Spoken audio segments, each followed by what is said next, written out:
যে সময়ে 3 থেকে 7 বছরের শিশু মেয়েরাও ধর্ষণ থেকে নিরাপদ না, সেই সময় দ্বারাও আমরা নিজেদেরকে শ্রেষ্ঠ জাতি হিসাবে দাবি করি।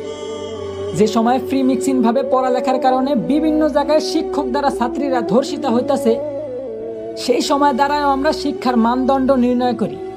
একদিকে দেশের মান্যগণ্য লোকেরা দেশের গরিবদের দিকে না তাকিয়ে বিলাসিতায় দিন কাটাইতেছে, ঠিক সেই সময় আমরা নির্লজ্জের মতো আবার দেশের রেমিটেন্স যোদ্ধা প্রবাসীদের নিয়ে সমালোচনা করি। হ্যাঁ, এই সময়ও দেশের প্রধানমন্ত্রী একজন মহিলা, কিন্তু তারপরেও দেশের মা বোনদের আমরা ধর্ষণ থেকে বাঁচাতে অসক্ষমতা প্রকাশ করি। বলি মুসলিম দেশে বিধর্মীরা হত্যাকাণ্ড চালায়, তার কোনো বিচার নাই। সংখ্যায় বেশি আর দেশটা মুসলমানদের হওয়া সত্ত্বেও প্রতিবাদ করার মতো কেউ নাই। আসলে আমি মনে করি কি ভাই, আমাদের দেশে ইসলামের পক্ষে সঠিক বিচারই নাই।